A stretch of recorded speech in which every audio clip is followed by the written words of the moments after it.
arenas, right? Our evening began in Peter Seychelles' comfortable study in his New York townhouse. One time for the East Coast, I Where mean... the candlelight was just right, the hi-fi was in the background, and was...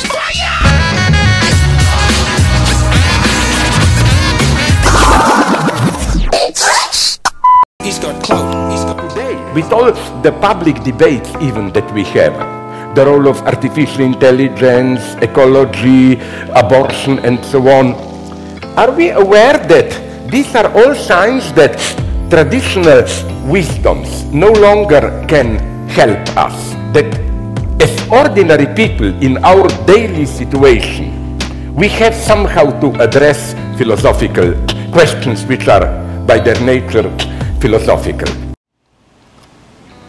Alright, what's going on, you guys? Just thought I would give you a quick shout out in the middle of this mashup here I've got going of Slavoj Zizek and Daddy Jordan Peterson. I just thought I would edit together some clips where they had some interesting points to say, especially about things like ideology, and of course Jordan Peterson about things involving gender differences, which I always find fascinating. So I know I didn't give you guys a video last Wednesday, which I promised I would, and I always promise that I'm going to stick to a certain uploading schedule, and I never stick to it. But 2019, like I said, I promise you guys, is the year that I actually followed through on sticking through with an upload schedule. With that being said, this is the Sunday upload for this week, obviously, but I'm going to have another video on Wednesday that's going to be more vlog style. I was going to throw vlog footage onto this video, but since last week's Sunday video was already 34 minutes long anyways, and this one's going to be probably close to like 25 after this shout out is over, I figured I would save the vlog footage for Wednesday. So anyways, I hope you guys enjoy the rest of this mashup. Leave some comments below. Don't forget to like it, subscribe, hit the bell for notifications for when I upload new videos. Alright, see you guys next week. Ideology is not something, some outside external force that washes the brains of the people. Ideology is our daily experience. You are offered or interpolated into some identity. That's how ideology works for me, basically, in everyday life. This is why I find problematic the idea of so-called left populism. Populism always has some feature.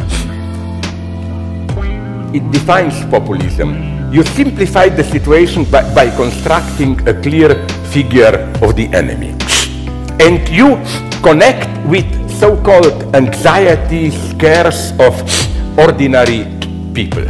The true enemy cannot be personalized. The true enemy is the failure of the liberal consensus in the last decades in the United States.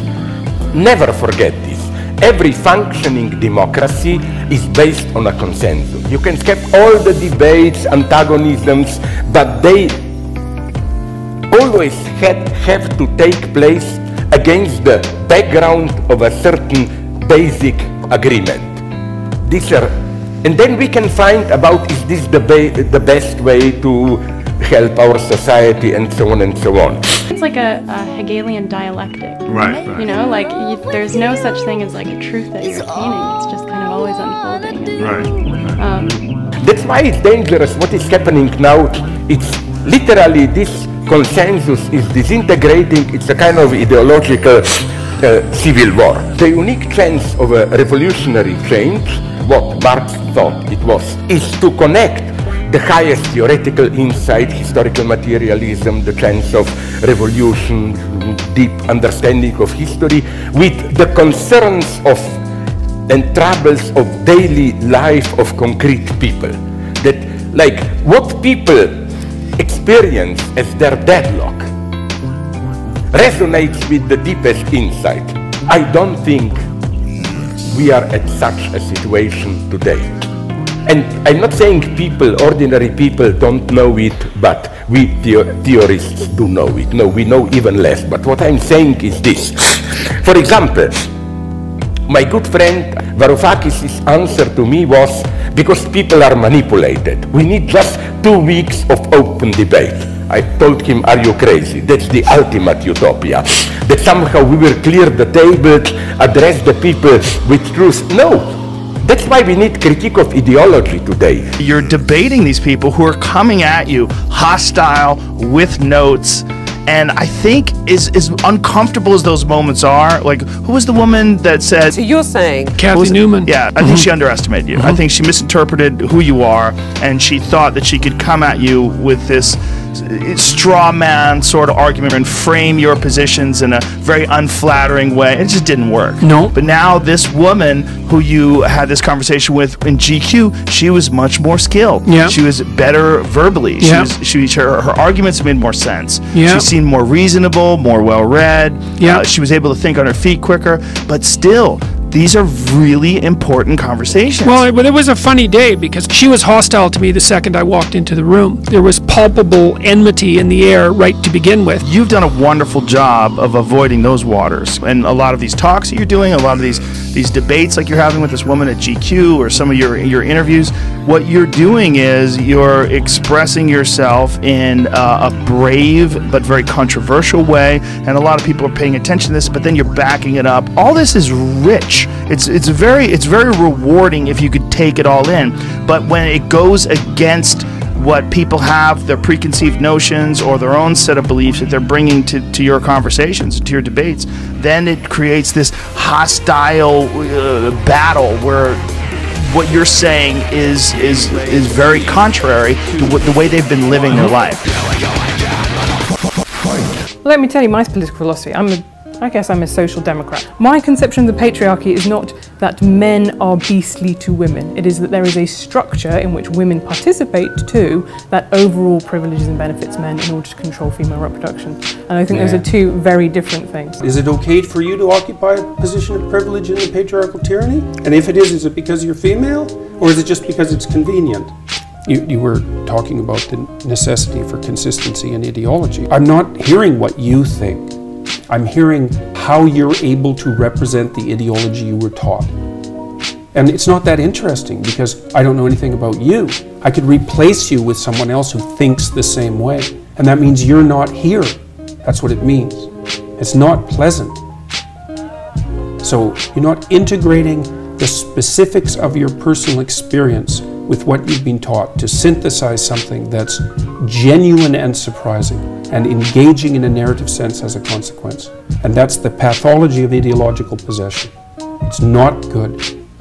And it's not good that I know where you stand on things once I know a few things. It's like, why have a conversation? And look, let's get our definitions straight here. You can't lump all occurrences of non-equal treatment into the category of identity politics. Identity politics is a very specific thing. You can't say that people's proclivity to identify with their group is identity politics. That's just tribalism. And that's like, who knows how old that is? 1,000,000 years old. 500,000 years old. And you're going to call tribalism identity politics? Well, that's not helpful. If you want to talk about tribalism, we could talk about tribalism. But identity politics is something that's nested inside a particular political view of the world. It's got a Marxist basis, and it manifests itself in postmodernism. And it emerged in France first in the 1970s, and then has swept through the American universities, and increasingly the rest of the West since then. That's identity politics. If you want to talk about tribalism, that's fine. I'm not a fan of tribalism, which is why I don't like the identity politics types. And I don't care if they're on the right or the left. I think the right-wing use of identity as the primary marker for human categorization is as reprehensible and dangerous as it is on the left. My problem with the left at the moment, the fundamental problem with the radical left, is that they're hyper-dominant in academia. And that's not good. And that's not my opinion. You can go look at Jonathan Haidt's data and see for yourself. And he's as moderate a person as you could hope to find, and probably less prone to anger than me. Of course, the problem of integrating family with career is a more complex problem for women to solve. You know, I'm not a fan of the idea that the most fundamental orientation that a person is likely to have in their life is career. I don't believe that's true for most people. I certainly don't believe it's true for most women. And I think the evidence supports that claim quite straightforwardly. However, it is the only thing that you get paid for under capitalism. Right? Man, live. But that's How can true. you say something like that? It's so cliched. Well, it's so painful to hear that. It may be cliche, but it nonetheless is true, right? Look, Women do more, it's not much capitalism. more. Well, for God's sake. It is. No, it isn't. You have to invest into a child for 18 years before they have any economic utility. Mm-hmm. It's a consequence of delayed economic utility. We don't know how to monetize it. It's not a consequence of capitalism. It's a consequence of the fact that human beings have an 18-year dependency. How do you monetize that, even in principle? Well, we don't know. We did used to send them up chimneys, to be fair, and at that point, well, what's true. really interesting is at that point, children were seen as being much more the property of the man, and as they become economically useless, all the legal studies show that that's when we start moving to a model of female custody, right? Because it was about caring labour. But this is the point I'm making: is a model.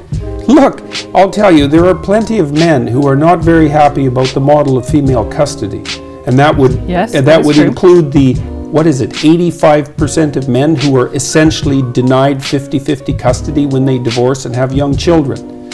So I wouldn't think that one of our major problems, or at least a major unidimensional problem, is the proclivity of men to foist off the custody of their children onto women.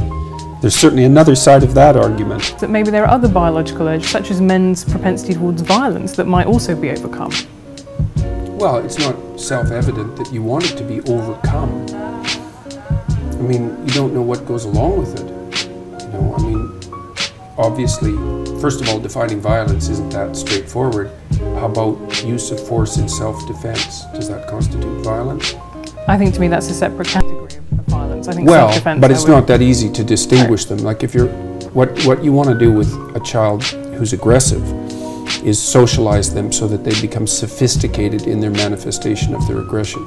You don't want to inhibit it. You certainly don't want to socialize little boys to be more like little girls. That's, first of all, you don't know how to do it to begin with. But second of all, it's not very, it's not an advisable strategy.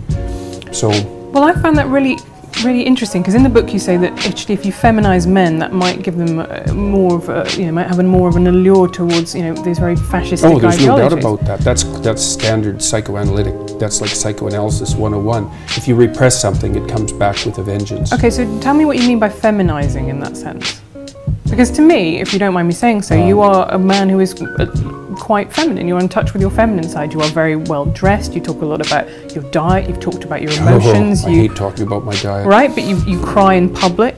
You enjoy spending time with your kids. You know, all of these things that are not sad, isn't it? But they're not stereotypically male, and I think that's very admirable. Pretty strange behavior for a patriarchal tyrant. Well, that's why I think that you're probably, in some ways, you're not a patriarchal tyrant, or that actually all of our programming, if you want to call it that in biology, is overcomable, because you are... It's integratable. Right, but you are a man who some people would say has a lot of feminine traits like that, and I don't...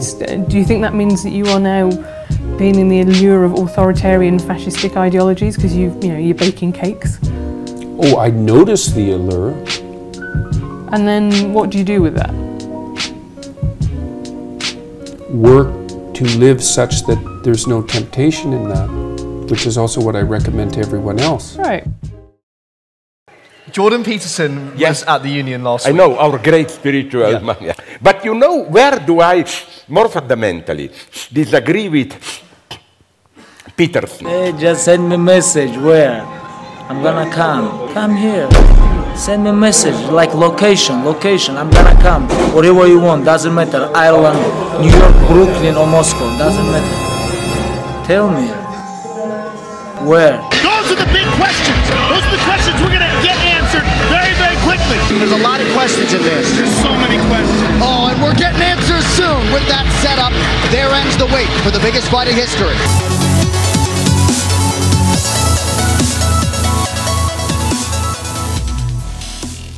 Then you can start to realize there are different things out there. Right. My current boyfriend is true.